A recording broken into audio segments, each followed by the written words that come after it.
back to a.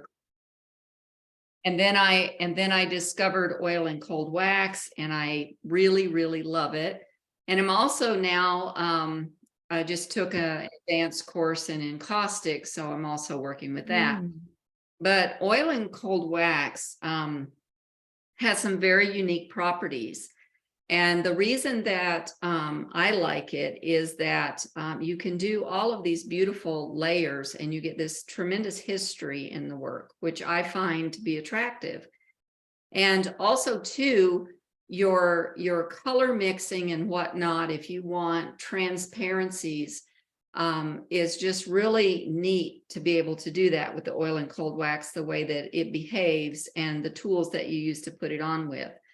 So I can show you, I mean, I hung some work behind me that is the oil and cold wax. I work on these wood panels.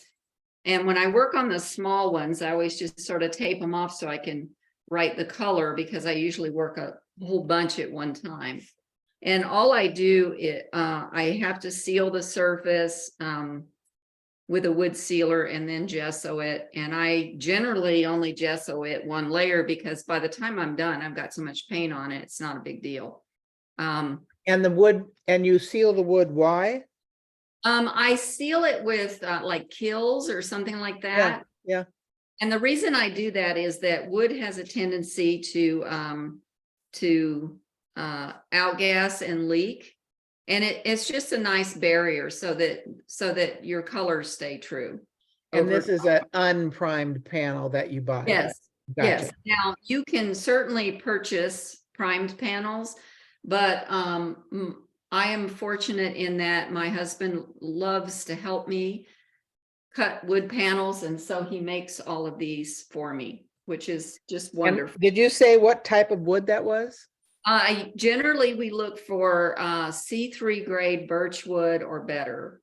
And then the side pieces are usually pine or fir. And when we make frames, I either buy float frames and I'll show you what I buy. I either buy float frames or I have my husband make them, and he can make. Well, this is a piece that I've sold, and I haven't mounted it, but it'll be mounted in the float frame like that. Beautiful. Thank you. And these are so these are some large pieces. They're on a deep cradle, like a 2-inch cradle.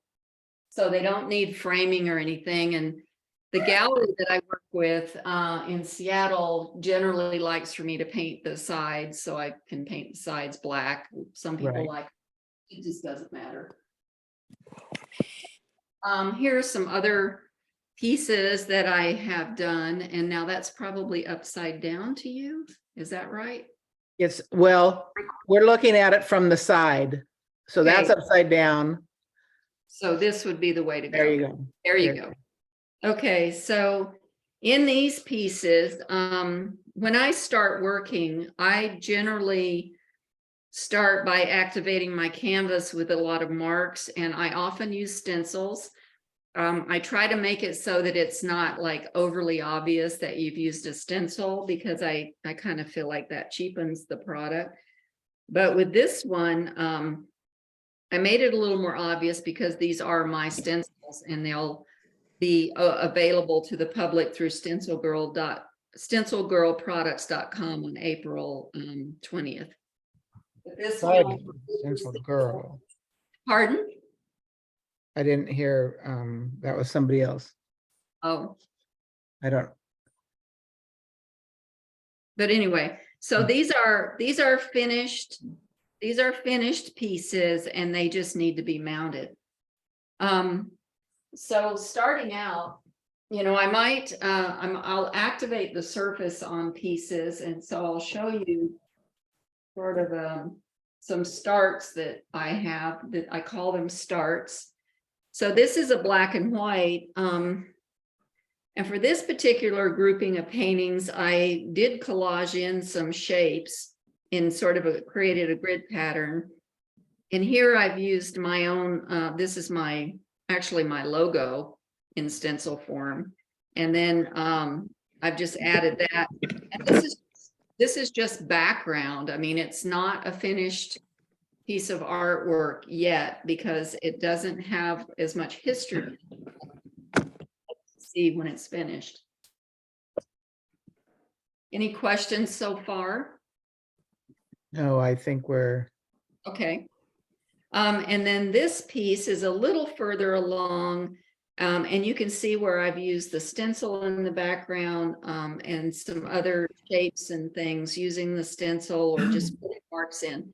And I generally don't care what it looks like until I get to the design stage. And I like doing that because it allows me to just play and have a good time. And then this one is mostly finished. And when they get really dry, and these take several weeks to get really dry, I can then go in with some other tools and I can make some surface marks. Right now, if I try to do that, I would end up scratching the surface. I can't tell. Somebody has their microphone on. Can you mute yourselves, please? Thank you. Okay, so that's kind of how, that's the progress or the way So that you don't make marks into the wax until that point? I totally do. I mean, when I'm okay. starting a piece, I might come in and, just create any number of marks. And it's sort of fun to come in and use my stencil blind like this, so, Is that tracing paper? this is a dark, relatively dark tracing paper. And so I might come in and put in some marks, and I may do all of them. I may do part of them. I'm not particularly worried about it being perfect. Some of it may show through at the end. Some of it will be completely obscured. But what this does for me is it sort of gives me something to respond to, because I really like the whole call and response activity of making art, and I really enjoy non-objective work. Sometimes I put a little reality in it, like you saw with the flowers or the one with the elk that I just showed. But that's kind of how I do that, and I just use, I don't really worry about it too much. I mix up oil and cold wax, as I mentioned before. So the cold wax, called cold wax medium, is the product, and I put another product in it to get it to have a vivid, kind of boost the color and the surface texture a little bit in a different way, which I teach in my class. And I use tools like these flexible things. I don't use a brush. I just use these kinds of tools. And then I use these. This is called a Messermeister, and they're just scraping tools. And there are different ones on the market. I particularly like this because it has metal in it. You can see it, and it's nice and flexible on the sides. And so it gives me a nice command of the surface. And then I also use these things. These are called brayers. And they're not printmaking brayers. They're very different from the brayers that you buy that are speedball. Those are much too hard. It's very difficult to find a good brayer. So these are or aren't printmaking ones? These are not printmaking brayers. Okay. Printmaking brayers tend to be too hard. These have a very nice, as you can see, they have a really nice spongy surface. And are they painting brayers, or what are they called? Yes, these are called brayers, just they're brayers, but they're made specifically for oil and cold wax. Oh, okay. Okay. And so when I'm painting, I'm always thinking, in the beginning, I just put colors down and I'm not too worried about my design. But as I get into things, I really focus on this end of the spectrum, the contrast between the lights and the darks. And I do that because people in general, when they look at an artwork, the very first thing that they notice is the difference between light and dark. Yeah, values. Yeah, they notice values, and then after that, they'll notice the color, the subject, obviously. I mean, if it's a face, that's the first thing they'll notice. But if it's non-objective, they'll notice the values first. Excuse me. And then they'll notice the color, and then they may notice the texture.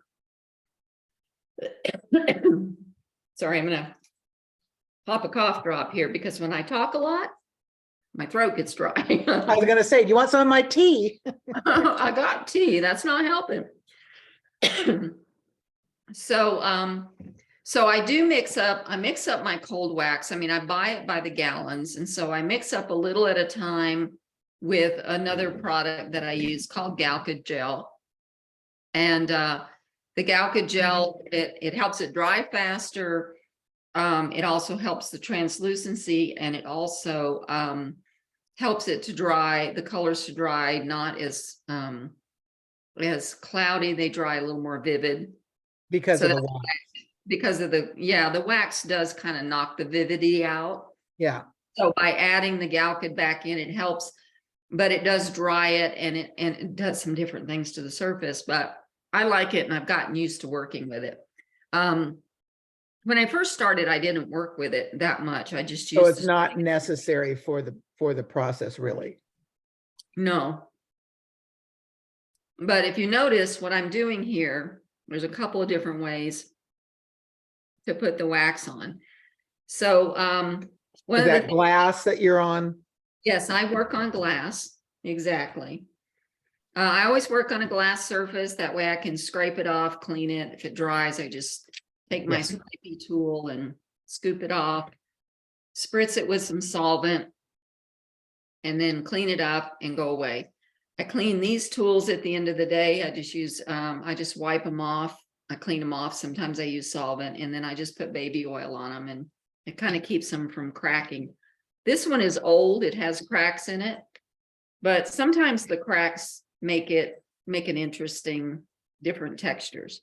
But as you can see, what I do to begin putting the paint on is I just load my brayer nice and evenly, and then I can come in and I can start putting the paint down like that. And one of the things that I'm constantly doing is this, so that I can move things around. Uh-oh, it just got blue paint in that. Ugh. Move that. So that is your oil already mixed with your wax. Yes, and I have already mixed it, and now I've got my orange has lost its integrity because I dragged the blue through it. Trying to make mud. I know. Yes, you can make mud. You sure can. So I also might let me do some blue here. So I've got manganese blue squeezed out, and I mix about half and half with the oil and cold with the wax, and then transparent orange and black and white. But you can see here the transparencies. Very transparent. Yes, and it doesn't have to be that transparent. I mean, you obviously can mix some things and get different paints. I like to do tonals where I'm, mix several layers of gray, and then I can mix it with the, with the colors to get a variety of color. Do you use your palette knives too to apply? You can totally do that. And then you can squeegee your paint in. You can mix on there. You can mix on your table. You can mix it up in a nice pile and have everything all nice and neat if you really want to be careful about what colors you're using. Well, and on then, the picture you showed of the flowers, you do organic shapes. So do you use a brush, or are you using just these tools? this is all I use. Oh, wow. And then also the stencils. And then if I want to create an organic shape, since you asked the question, I'll show you. If I wanted to create an organic shape, I might just tear a piece of this no wax sandwich paper here. Oh, Um, and maybe I would, just take and pop that in like that. clever, clever. Like that. And in the case of the of this little group here that I did with it, we saw some elk. We were driving back from Washington, driving through Cle Elum, Washington, found a herd of elk. And so it sort of inspired me. And so I've got elk shapes in here. So I Oh, just yeah. drew my elk on this paper and cut it out and just used it as a guide. I mean, it's not a detailed drawing. I could make it more detailed. There are people who work with this medium who treat it the way that some of the old masters did, Uh-huh. like Renoir or somebody like that. And they do a work like that with brushes and oil and cold wax. And you can certainly do that.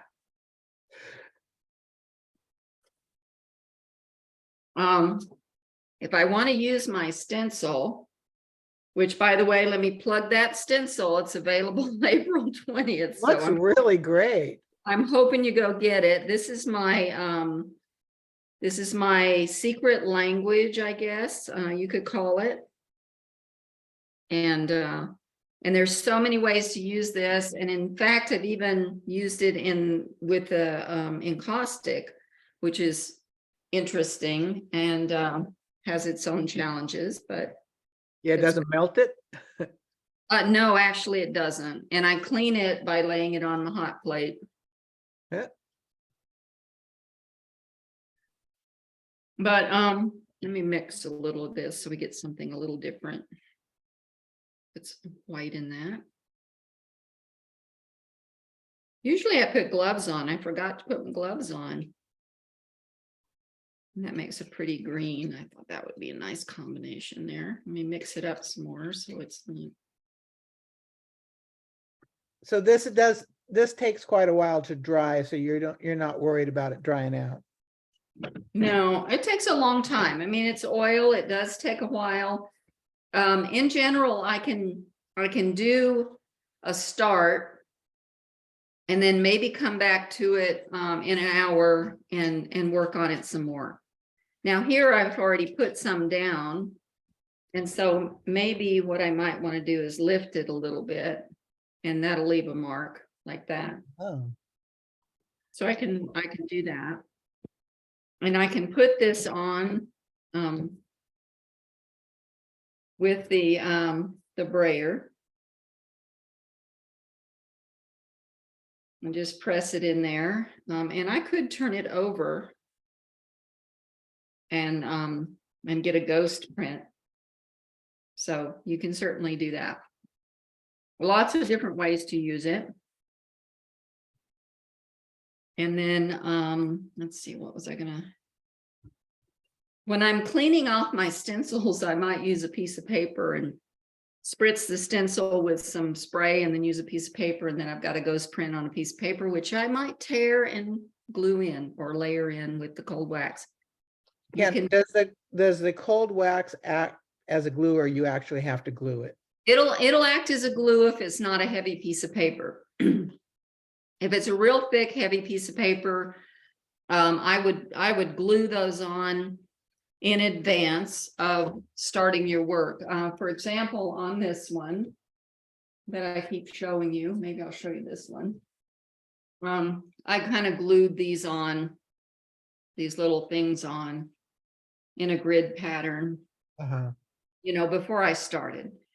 Just have something to respond to. It's just a different way to start a surface. I like how you say that, respond to it, because I've seen several abstract painters who do the warm-up thing or put down marks first, and I think, well, they're covering them all up. And I go, but it's for something to respond to, and it just like a bell. Hello. Well, also too, anything that you anything that you put on the surface at any time is going to affect the final outcome. Right. So, so there's just sort of a little inherent magic in including a lot of marks and layers, because some of these paintings, for example, the ones behind me, this one right here, this one, the house Uh-huh. called Sweet Memories. I mean, this has probably got about 8 layers on it. And I might also use to create some drips and different things in it. I might use some solvent like this. So on the larger ones, I can just let my solvent drip down. And what's really beautiful about this is it's not so great right now because there's only 1 layer. But when you get 3 or 4 or 5 layers on here, Mhm. put down a layer that's wet, and then you come in and you spritz your solvent, and there's lots of different ways to spritz the solvent. I mean, you can make little dots, you can make drips, you can make purposeful puddles. And then you can come back and just sort of remove it, and what was underneath Oh. will be revealed. Do you, when do you enter these in shows, would this be mixed media or Yeah. I mean, I put it on my website as oil painting because, you know, I have a website. Most people are snobs, so I mean, technically it could be collage or it could be, which could be mixed media, which, you know, yeah. exactly. So yeah, mixed media usually works, but you know, honestly, most people don't really care if they're going to buy a piece of art because they love it. You know, they just love it. Yeah, I think that's the only reason you should buy it. But the shows sometimes are I do ask, yeah. of asking, yeah. Yeah, and so I try to just either tell them it's oil or mixed media. I mean, just depends on how picky they are. Well, is cold wax considered a medium? Like, Absolutely. Yeah. I so, mean, it is. It's a tool. Many of the old, like I was saying earlier, many of the old masters used it.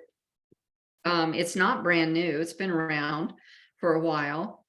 And so some of the masters used, you know, of course, they used wax in right. different forms, and they always sold them as oil paintings. So who knows? Yeah. Anyway, okay, so that's the wood panel work, and it takes a lot of layers. So I will work on it, I'll set it aside, then I'll come back to it later and I'll respond to the changes and make more changes and just keep layering this. And I generally write on the back the color palette I'm using, and I try to stick within that. And of course, by using the tonal values with the different grays mixed with the paint, I can get a huge variety of colors, and I don't have to use every color in my toolbox. So beforehand, you predetermine your color Some, choices. most of the time I do. There have been times when I am working with a designated palette and I just hate it. Uh-huh. It's a new palette to me, and I might just pull a color switcheroo. And what's really great about this cold wax and oil combination is that you can add a little bit more of the cold wax and you can make a color very, very transparent, and then cover the whole thing, and it just does a complete shift and adjustment of the color, and it will come automatically. Like a glaze. It'll automatically harmonize. Yeah. Nice. So that's what I enjoy about these is you can do so much with them. Now you can also add sand, you can add marble dust to thicken it, and you can get very pasty with this and very thick. And another method, this is the method that I currently use. Some cold wax teachers will teach you other methods where you can you just automatically put on like 3 full layers, and then you press things into it to get texture, and then you let it set up for a day, and then you come back and you begin doing a design. And those are generally good if you're doing something very simplistic in terms of design that has a lot of depth and texture. And the artist that I really enjoy who does this is Rebecca Caldwell. Rebecca Caldwell. Seen her work. Yeah, she's amazing. She is one of the authors of the Oil and Cold Wax Workbook. There is a book out there. It's the Bible of Oil and Cold Wax. It has everything in it. And I took my oil and cold wax training from Jerry McLaughlin. He is now in, he lives in Mexico, so it's a little challenging to get down there. But I learned that technique of layering from him, and then I learned this technique of doing it somewhat differently, just from years of playing around with it. And then also other artists do it the way that I do it, and there's just a lot of different techniques. So anything that you can do with any medium, practically, if you're patient enough to let things dry, you can, and not overwork it to get mud, you can do it with the oil and cold wax. I mean, it's not acrylic for sure. And it does behave quite differently than just straight oil paint. And you can, I mean, if you have a background like this and you decide you want to put something on it with a brush and oil paint, I mean, you can mix some Galkid or some other liquid stuff and you can paint on it and do an image. So it can, so plain oil paint will stick to the thing. absolutely. Yeah. Yes. I generally use like Galkid or something just to make it more liquid, and also to make it dry a little faster. Right. And but it's shinier. So that's the one thing that you'll want to know, is that this is not as shiny, but under nice light, the oil and cold wax just glows. I mean, Yeah. it just is so beautiful under the right lighting because of the optical color shift that you get because of all the layers and all the depth. But it's not as foggy as encaustic. No, it's not. That is one of the drawbacks of encaustic. It's not going to be this, you're not going to be able to do the exact same things with it. That's for sure. Yeah. As I'm learning, because I'm Well, yeah, I've getting played there. a little tiny bit with encaustic, and it's like, oh hell no. Oh, well, I'm doing some fun things with it. I'm excited about it. I love looking at it. I love when people are working on it, but I am a watercolor girl. I'm impatient. Yeah, watercolor, that's what I learned on, was watercolor. And I think if you can paint with watercolor, everything else is pretty straightforward. Watercolor is kind of tricky. Yeah. The other thing that I do, I might do a lot of studies like this. I keep a book. And then I just play with some different ideas and things like that, just to see what it will do. This one, the tape ripped. So I went with it, and so, and then this painting here, I mean, it kicked off another very large painting that I did. And it was just the feeling of it. I liked it. I do my palette testing this way. And there's the yellow palette, but I had one set up here to do another one. And these are quick. These are not something that, I'm checking the time because Yeah, I'll keep the, okay. I'll tell you. One of our artists said, can you use this as a glazing technique on an oil painting? You could, but one of the things that you want to be aware of, I think, is that it's going to change the surface a little bit. It won't be as shiny as your oil paint. And you could varnish it though, when you're done. So that's certainly a way to do it. When I'm done, I use the mixture. I just use this mixture that I have and put a coat of that on everything, let it sit for, Protect it. and then I buff it. And Oh, it, really? Is that how you you have to buff the wax? you don't have to, What do you buff it with? just a soft, like a soft cloth. Like a chamois? Yes. Like a chamois or a Like wax on your furniture? no. Well, you can use, I mean, you can use the shop towels or a chamois or something like that.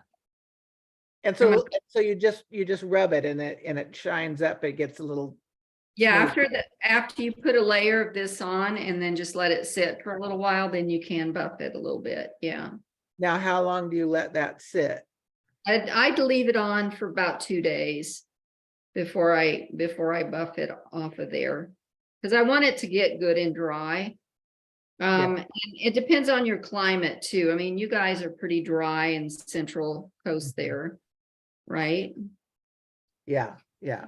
We're not that dry here, but it's drier than like if I was in Atlanta or something like that. That everything takes forever in the south. Well, we've been getting a lot of rain, so.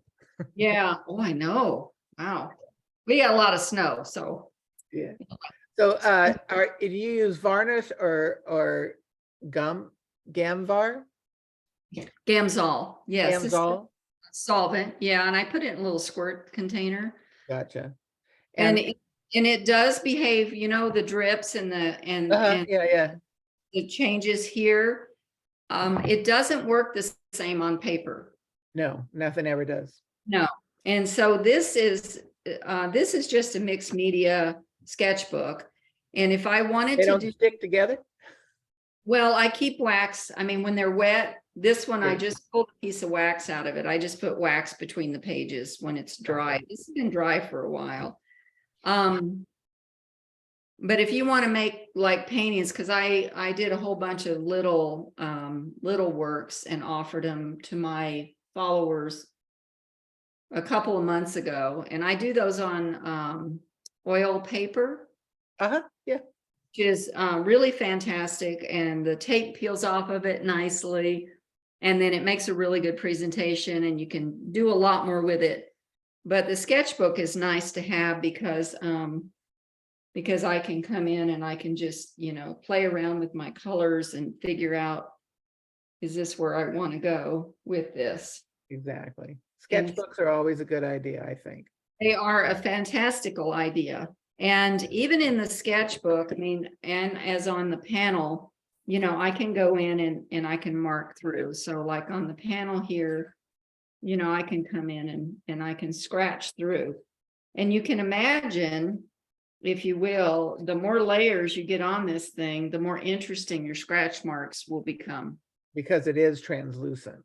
It's yes, in places, and you can make it opaque. Like this is a little bit more opaque, but you can see here I'm gonna, you know, kind of mark through that and add some, you know, just my own little interest in mark making.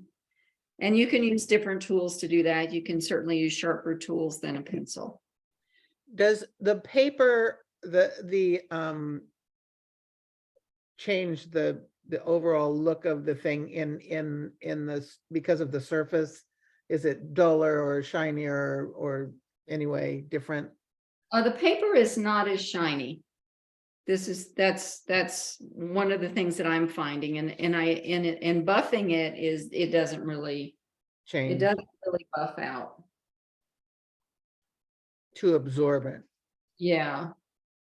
And I'm just playing. I have no idea what's going on here. I'm just not paying attention. But you see, you can mark through it like that. So the thicker the paint or the wax, the deeper your marks can be. Yes, I generally mix about 50-50 on here. What was I going to do? Oh, I mix 50-50, and you can go as high as 30-70 in either direction. Okay. And then these sprayers, these are great fun because you can put marks on these as well. And then run them across your surface. And then I also use a lot of other tools. I make some tools. I use pie tools, those wooden pie Temper, rolls. yeah. And I put things on them and make surfaces and stuff Well, I like know that. that they have a lot of those rubber things now that are in a lot of different shapes too. I like my own. I kind of don't. I mean, it's like I tell artists, please don't use bubble wrap. Don't. Because Yeah. when I go to an art show and I see a piece of art and I can see the bubble wrap, I'm like, no, everybody does that. Don't use bubble wrap.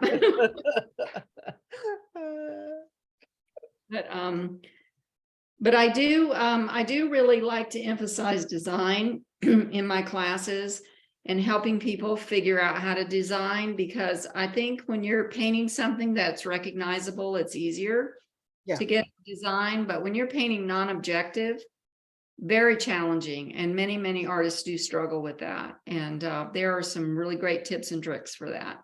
Yes. So Now, did you go to an art school, or are you self-taught? I've had a couple of good mentors.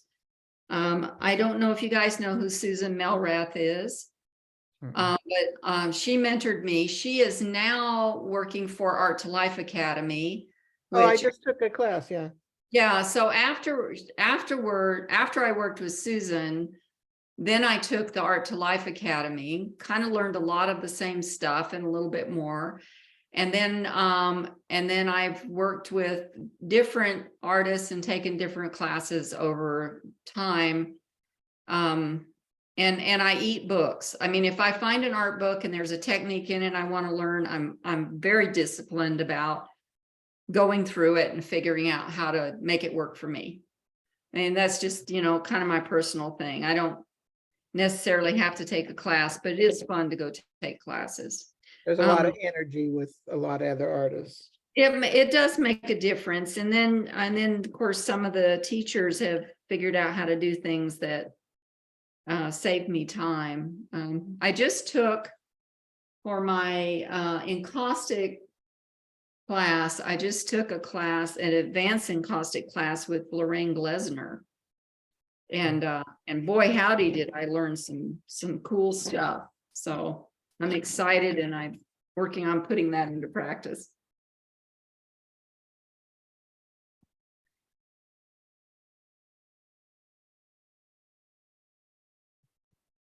These marks that you're making in your book are awesome. Aren't they fun? I mean, and they're just so, they're not complicated. They're just, I'm not overly worried about what's going to come out of it. And I can even use like the edge of the tool here to do some things. These are really great. These are like, I don't know if you can see them or not, but they're just the rubber. Yeah. Did you get those at a, Dick Blick or Cheap Yeah. Trick? Yeah. But you do have to be careful though, because some of them are real thick and they're a different shape. So I always buy the tapered ones. And then my squeegees I get from the oil and brayers, you mean? The brayers, I mean, and squeegees, like the big ones and the really small one, you can get from the Cold Wax Academy at squeegiepress.com. I think it's just called the Cold Wax Academy, and then they have a section for product. And they're the ones that wrote the book, so they have these, and they have these specially made. This size you can just buy on Amazon. It's called the Mezzameister. So that's my story. My husband has them. He's a contractor. I think he got them at Home Depot. Yeah, that's I steal his tools. That's a good idea. I used to do that. I used to go to the hardware store and when I worked in acrylic, and I have a sander and buffing tools and kinds of stuff. And I love going to the hardware store to find fun tools. Excellent, excellent. It's 4:47. Shall we see if anybody would like to ask any? Does anybody want to ask Pamela any questions? You can turn on your unmute or mute button, unmute. And you can use stamps. Oh, fun. Yeah, see, so I've just got this little dot stamp going here, and it's fun, and I can use it, at any stage along the way. Does the, I'm trying to change it. Here we go. There you go. Come on, show my grid. I don't know why I'm having so much trouble with this. I'm sorry, Pam. That's okay. Do you ever enter shows with your things? Yes, I do. I do enter shows. I have a gallery representation in Seattle. Have a gallery here. And I might participate in online shows or local galleries. I have a body of work down at a college down in Idaho that they purchased from a show and a talk. So I do a lot of that kind of thing. Nice, nice.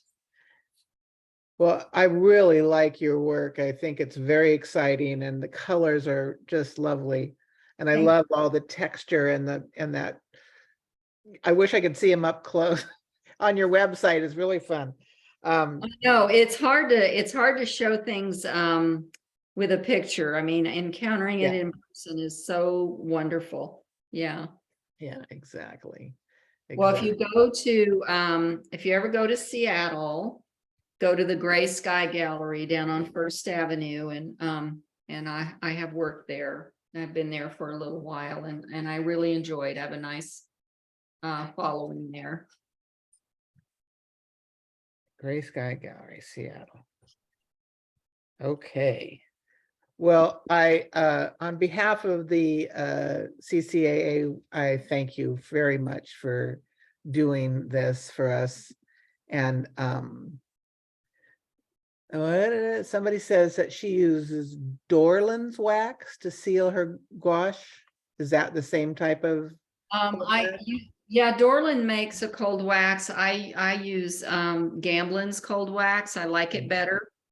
I use almost exclusively Gamblin products. I just really like their product, and they've answered my questions, and they're really good to me. So nice. So that's who I use, but you can certainly use, you can try different ones.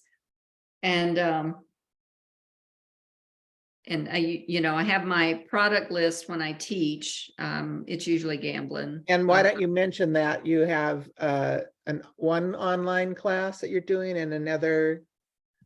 Yes, I have an online class that's coming up April 4th, and it is for 2 hours for 4 weeks in a row, every Tuesday afternoon from 1 to 3 Mountain Time. So I guess what would that be? Noon to 2 for you guys, right? Don't ask me that. Yes, and it's recorded until the course is over, so you don't have to be there. You won't miss anything. You'll be able to watch the recording, and that is through mastrius.com. And I also mentor artists once a month through mastrius.com, and they do a lot of art, and they do a lot of mentoring and a lot of courses. And is that under your name? My name is on there. It's under mastrius.com, but my name is listed there as a mentor and also as a course instructor. Course instructor, or okay, all right. Yeah, it's under courses. So there's one right now that's coming, and that's April 4th.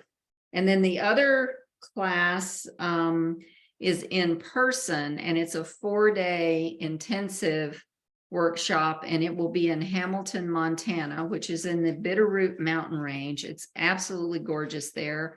And And so that class is open. And if you were to sign up before April 1st, you can get that class for $300. I'm raising the price April 1st back to $400. So we're trying to pack the class with 12 people so that we can offset the cost of the venue. Excellent. And that's also on your website. It is also on my website. Yes. Okay. I also do private one-on-one instruction with people. I generally charge $75 an hour private, which is a pretty good rate for private. And we'll teach you and work with you wherever you're at, whatever you need personally. One of our ladies asked, do you have any suggestions for experimenting with non-objective? How do you start? And she missed out on the first part of this. And yeah, I just start with play and shapes and color, and then after I have exhausted play and done several layers, 3 or 4 layers, overlapping, letting the paint do what it will do, then I bring it in home in terms of a good design. And so I look for rhythm and balance and different things in design. shape, form, value. Yes, but there are design elements you want to pay attention to, and those are some of the things that I do teach. I almost always, when I teach good design, because it just chaps my hide to see people think they can just throw paint on a canvas and not pay attention to design, because you want people to look at your piece. You want them to stay engaged with your piece. So good design is paramount for ensuring that happens. Excellent. Excellent. Well, again, Pamela, thank you very much for doing this for us. And I look forward to following your work, and maybe I'll see you in person one day. Yes, you probably will. And thank you so much. I appreciate the opportunity. I really do. You guys have fun. Happy painting. Thanks, Pam. All right. Bye-bye. Bye.